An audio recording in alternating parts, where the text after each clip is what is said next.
மதுரை அழகர் திருவிழா நம்ம டிவிக்கோட மாநாடு 2.0 பத்தி தான் சொல்றேன். நான் அந்த மாநாட்டுக்கு போயிருந்தேன். அங்க என்னென்ன நடந்துச்சுன்றத இந்த வீடியோல பாத்துடலாம். ஆக்சுவலா நைட்டே கிளம்பிட்டோம். அதாவது நாளைக்கு மாநாடுன்னா இன்னைக்கு நைட்டே கிளம்பிட்டோம். நாங்க மதுரையில போய் ஒரு 6-7 மணிக்கு கரெக்டா ரீச் ஆயிட்டோம். அங்க பாத்தீங்கன்னா ஹைவேஸ்லயே ரோடு ஆல்டர் பண்றோம்னு சொல்லி குழி தோண்டிருந்தாங்க. ஸோ அதனால 8-9 கிலோமீட்டர்ல போறத சுத்தி 30 கிலோமீட்டர் போனோம். ஸோ அதனால நாங்க போய் சேர்றதுக்கு ஒரு 9 மணி ஆயிடுச்சு. அங்க போன உடனே பாத்தீங்கன்னா பஸ் எல்லாம் பார்க் பண்ணிட்டு வந்த எல்லாருக்குமே water, mixture, tata gluco, biscuits இந்த மாதிரி ஸ்நாக்ஸ் வந்துருந்தாங்க. எல்லாருக்குமே கொடுத்தாங்க. எப்படி கொடுத்தாங்கன்னு தெரியல. நிறைய கண்டெய்னரா கொண்டு வந்து நிறுத்திட்டு இருந்தாங்க. ஸோ இந்த ஸ்நாக்ஸ் எல்லாம் வாங்கிட்டு நாங்க உள்ள போயிட்டோம். உள்ள போனதுமே சரியான வெயிலோட தாக்கத்தை வந்து தாங்கவே முடியல. கீழே இருக்கிற அந்த கிரீன் கலர் மெஸ் எல்லாம் போட்டுருந்தாங்க பாத்தீங்கன்னா, அதெல்லாம் பிடிங்க தலைமையில எல்லாம் போட்டு உட்காந்து பாக்குறோம். ஒண்ணுமே வேலைக்கே ஆகல. இன்னும் குப்புன்றதான் இருக்கு. சரி அதெல்லாம் தூக்கி போட்டு நேரா ரேம்ப் வால் கிட்ட போயிட்டோம். அடிச்சு பிடிச்சேன். ரேம்ப் வால் கிட்ட போனதுமே சரியா எனக்கு தெரிஞ்சு ஒரு 7 மணி நேரம் இல்லாட்டி 8 மணி நேரம் வெயிட் பண்ணிருப்போம் தலைவரை பாக்குறதுக்கு. நாங்க வீட்டுல இருந்து சப்பாத்தி சுட்டு எடுத்துக்கிட்டோம். ஆக்சுவலா இது ஃபர்ஸ்ட் மாநாட்டுல அதோட அனுபவம் தான். இந்த 2வது மாநாடுல வந்து வீட்டுல இருந்து சப்பாத்தி சுட்டு எடுத்துட்டு போயிட்டோம். மதியானம் லஞ்ச் அங்கேயே சாப்பிட்டோம். ஒரு 4 o'clock தளபதி வந்தாரு.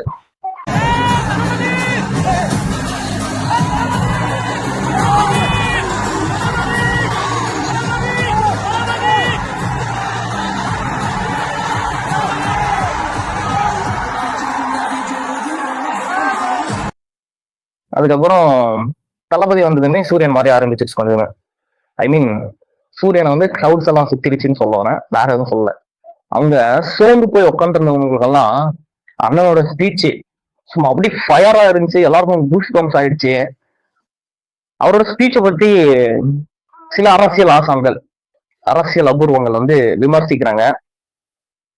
என்னன்னா விஜயண்ணா வந்து ஸ்டாலின் சார அங்கிள்னு சொல்லிட்டாராம்.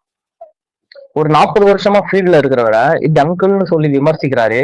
அவருடைய தராவரம் அவ்வளவுதான் அப்படின்னு சொல்லி சில அரசியல் ஆசான்களும் விமர்சிக்கிறாங்க. இல்ல எனக்கு ஒன்றும் புரியல. இந்த வீடியோ பாருங்க ஒரு நிமிஷம். அங்கிளுக்கு பர்த்டே இல்லையா, ஸோ அங்கிளுக்காக ஒரு பெரிய விழா நடத்துறாங்க, அது ஃபங்க்ஷன் போறேன் அப்படின்னு. ஓ ஓகே ஓகே, ஸ்டாலின் அங்கிள் வராங்களா அப்படிங்கிற. எனக்கு அவர் ஸ்டாலின் அங்கிள், உனக்கு எப்படி அங்கிள் ஆவாங்க அப்படின்னா, அப்ப எனக்கு என்ன அப்படின்னா உனக்கு ஸ்டாலின் தாத்தா அப்படின்னாரு. சே அம்மா, அவர் பார்க்க எப்படி இருக்காரு,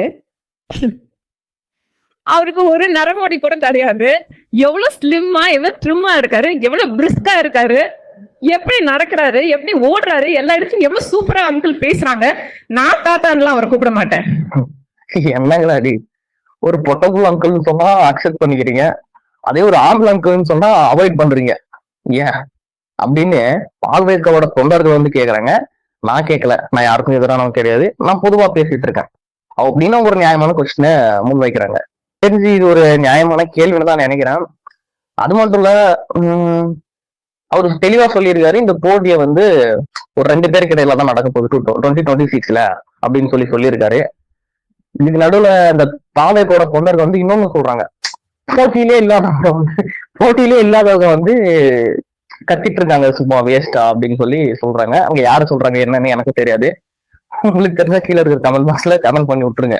இந்த மாநாட்டுல அண்ணன் வந்து டைரக்ட் அட்டாக் தான், மறைமுக தாக்குதல்லாம் யாருக்குமே கிடையாது, டைரக்ட் அட்டாக் தான் முன் வச்சாரு. ஸோ இதை பத்தி அந்த கட்சியை சார்ந்த அமைச்சர்கள் எல்லாம் விமர்சிச்சுட்டு வராங்க. ஒரு சில நியூஸ் சேனல்ஸ்ல பார்த்தேன், விஜய் சாரோட ரேம்போலுக்கு அப்புறம் எல்லாமே மக்கள் கூட்டமா வெளியே போயிட்டாங்க அப்படின்னு சொல்லி ஒரு நெகட்டிவான நியூஸை பார்த்தேன். ஆக்சுவலா அங்க இருந்த ஒரு பர்சனா நான் என்ன சொல்றேன்னா, நாங்களே அப்படித்தான் நினைச்சோம். விஜய் அண்ணா வந்த உடனே ரேம்போலுக்கு பார்த்துட்டு நம்ம பஸ்ஸுக்கு போயிடலாம் அப்படின்னு சொல்லி நாங்களே யோசிச்சோம். ஏன்னா வெயில் காலையில இருந்து சாயந்தரம் வரைக்கும் வெயிலே காஞ்சதுனால அந்த ஒரு டயர்ட்னஸ் வந்துருச்சு. ஸோ அதனால நாங்க விஜய் அண்ணாவை பார்த்துட்டு வெளியே போயிடலாம் அப்படின்னு நினைச்சோம். ஆனா போல. அப்புறம் இன்னொரு நியூஸ் ஒண்ணு கேள்விப்பட்டேன், இந்த சேர் எல்லாம் தாவேக்க தொண்டர்கள் வந்து உடைச்சிட்டு போயிட்டாங்க அப்படின்னு சொல்லிட்டு நியூஸ் பார்த்தேன். ஆக்சுவலா அந்த சேர் உடைச்சது வந்து வேணும்னே உடைக்கல தாவேக்க தொண்டர்கள். விஜய் அண்ணா வரும்போது அவங்கள பார்க்கணும் அப்படிங்கிற ஆர்வத்துல இந்த சேர்ல உட்கார்றதுக்கும் நிக்கிறதுக்கும் ஒரு ஸ்பேஸ் இருக்கும் பாத்தீங்களா, அந்த ஸ்பேஸை விட்டு சேரோட டாப்ல ஏறி நின்றுட்டாங்க எல்லாருமே. சோ அந்த வெயிட் தாங்க முடியாத காரணமா சேர் உடைஞ்சிச்சே தவிர தாவேக்க தொண்டர்கள் யாரும் வேணும்னே சேர் எல்லாம் உடைக்க கிடையாது. சரி, இந்த வீடியோ இதோட ஆஃப் பண்ணிக்கலாம்னு நினைக்கிறேன். ஓகே. நீங்க நம்ம சேனலுக்கு ஃபர்ஸ்ட் டைம் வரீங்கன்னா மறக்காம நம்ம சேனல் சப்ஸ்கிரைப் பண்ணிக்கோங்க. அப்படியே பக்கத்துல இருக்கிற பெல் ஐக்கனை கிளிக் பண்ணிக்கோங்க. நான் உங்களை அடுத்த வீடியோல சந்திக்கிறேன்.